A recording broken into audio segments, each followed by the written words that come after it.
અમદાવાદ જિલ્લાના સાણંદ તાલુકાના સનાથલ ગામના સરપંચ દ્વારા શ્રીમદ ભાગવત કથાનું આયોજન કરવામાં આવ્યું છે, જેમાં મુખ્ય કથાકાર તરીકે ચૈતન્ય શંભુ મહારાજ ભક્તોને કથામાં સત્સંગની સાથે સંસ્કાર વિશેનું જ્ઞાન પ્રદાન કરશે। તેમણે રામ મંદિરને લઈને પણ મીડિયાની સામે પોતાના વિચારો રજૂ કર્યા હતા।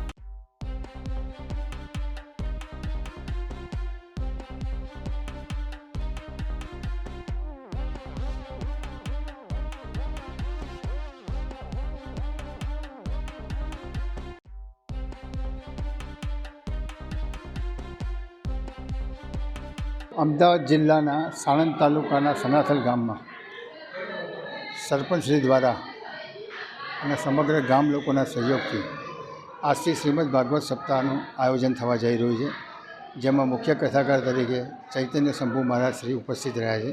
ચૈતન્ય શંભુ મહારાજ શ્રી આપણી સાથે જોડાઈ ગયા છે। આપણે તેમની સાથે વાતચીત કરીશું અને આ આયોજનનો હેતુ શું છે। મહારાજ શ્રી, આજનું આજે અદ્ભુત આયોજન કરવામાં આવ્યું છે સનાથલ ગામમાં, એનો હેતુ શું છે? સનાથલ ગામની અંદર બ્રહ્મલીન પરમ પૂજ્ય વંદનીય યોગીરાજ લટોરનાથ બાપુની આ તપોભૂમિ છે।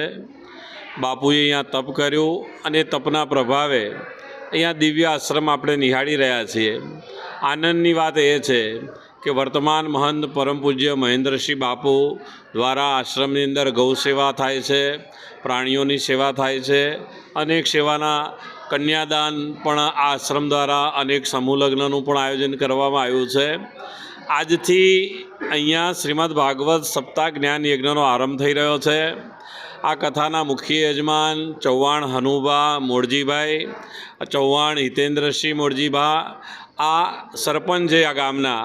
અને હું માનું છું કે સરપંચ જ્યારે કોઈ સારો સંકલ્પ કરે તો એ સંકલ્પનો લાભ ફક્ત સરપંચના પરિવારને ન થાય, આખા ગામને થાય, કારણ કે ગામના મુખી છે, ગામનું પ્રથમ નાગરિકત્વ એ સરપંચ માનવામાં આવે છે। અને શ્રીમદ ભાગવતની કથા ધનુર્માસની અંદર એનો ખૂબ મહિમા બતાવવામાં આવ્યો છે। ધનુર્માસની અંદર આપણે જાણીએ છીએ કે જેટલું સત્સંગ કથા દાન પુણ્ય કરે એનું અનેક ગણું ફળ આપણને પ્રાપ્ત થતું હોય છે। અને આપણે ત્યાં કહેવામાં આવ્યું છે કે યોગ્ય સમયે કરેલું કર્મ એ માણસને અનેક ઘણું ફળ આપે। શિયાળામાં તમે કોઈને ડોલ ભરીને પાણી આપો એના કરતાં ઉનાળાની અંદર પ્યાલો ભરીને પાણી આપો તો ડોલ કરતાં પ્યાલા પાણીનું ફળ વધારે આપણને મળે। આ 7 દિવસ જે કાર્યક્રમનું આયોજન છે શ્રીમદ ભાગવત આપણે સૌ જાણીએ છીએ કે મોક્ષની કથા છે।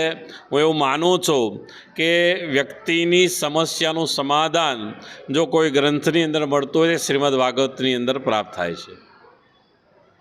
હવે બીજી વાત, 22 તારીખે અયોધ્યામાં જય શ્રી રામ, બરાબર? આ બાબતમાં તમે શું કહેવા માગો છો? અને બીજું આપના વિચારો શું છે કે ભાઈ અયોધ્યામાં રામ મંદિર સ્થાપિત થઈ જશે 22 તારીખથી, થઈ જ ગયું છે, ખાલી 22 તારીખે એનું ઉદ્ઘાટન છે, બરાબર છે? આખો દેશ કહેવાય છે કે જોડાઈ રહ્યો છે। તમારું શું માનવું છે કે આનાથી દેશમાં કેટલો બદલાવ આવશે? જો 492 વર્ષ સુધી આ આંદોલન ચાલ્યું, હું એવું માનું છું કે વિશ્વનું સૌથી લાંબુ કોઈ આંદોલન હોય તો રામ જન્મભૂમિ આંદોલન છે। લાખો લોકોએ આના માટે બલિદાન આપ્યું છે, લાખો લોકો આના માટે ઇન્જર્ડ થયા છે।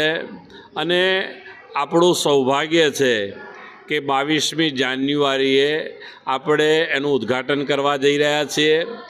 ભગવાન રામ નિજ મંદિરની અંદર પોતે સ્થાન પ્રાપ્ત કરશે। અમે જ્યારે આંદોલન કરતા હતા ત્યારે કેટલાક વિપક્ષના લોકો અમારી મજાક ઉડાવતા હતા કે રામલલ્લા હમ આएंगे, મંદિર ભવ્ય બનાएंगे, લેકિન તારીખ નહીં બતાएंगे। હવે અમારે એમને તારીખ પણ બતાવવાની છે। અમે મંદિરનું પણ નિર્માણ કરીશું, દિવ્ય અને ભવ્ય મંદિરનું નિર્માણ 22મીએ થઈ જશે, ભગવાનની પ્રાણ પ્રતિષ્ઠા થઈ જશે। અને તમે જુઓ કે અત્યારે સમગ્ર દેશ એ રામમય થઈ ગયો છે। સમગ્ર ભારતની અંદર દરેકના કરોડો હિન્દુઓની આસ્થાનું કેન્દ્ર બિંદુ આ રામ છે। અને એ વખતે એવું કહેતા હતા કે રામના તો હજારો મંદિર છે, લાખો મંદિર છે ભારતની અંદર, તો રામ જન્મભૂમિ આંદોલન કેમ, રામ જન્મભૂમિ માટે લડાઈ કેમ? તો અમે એ વખતે જવાબ આપતા હતા કે હજારો લાખો મંદિર ભારતની અંદર છે, ભારતની બહાર પણ છે, પણ અમારી લડાઈ મંદિર માટેની નહોતી, અમારી લડાઈ જન્મભૂમિ માટેની હતી.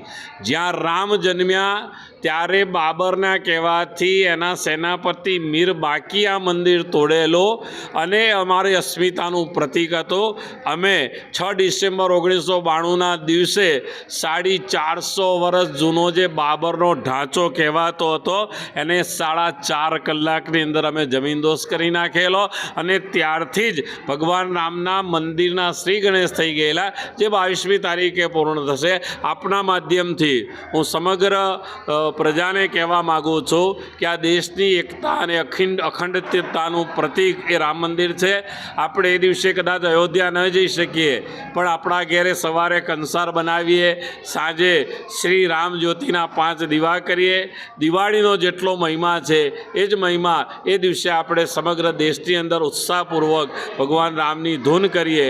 ગામડાની અંદર ગ્રામ્યના મંદિરો જે કાંઈ હોય ત્યાં સમૂહમાં આપણે ભેગા થઈ ટીવીના સ્ક્રીન દ્વારા પ્રાણ પ્રતિષ્ઠાના દર્શન કરીએ.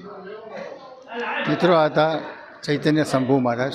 વિગતવાર એમણે આપણને જણાવ્યું છે કે ભાઈ આજનું આયોજનથી લઈને અયોધ્યામાં જે 22 તારીખે રામ જન્મભૂમિનું આયોજન છે, એટલે કે ઓપનિંગ છે મંદિરનું અયોધ્યામાં, તેની સંપૂર્ણ વિગતે એમણે આપણને આપી છે અને જનતાએ આમાં શું શીખવાનું છે તે પણ તેમણે જણાવ્યું છે. જોતા રહો દિવ્યાંગ ન્યૂઝ. ગિરીશ જોશી, અમદાવાદ. ગિરીશ જોશી, દિવ્યાંગ ન્યૂઝ, અમદાવાદ.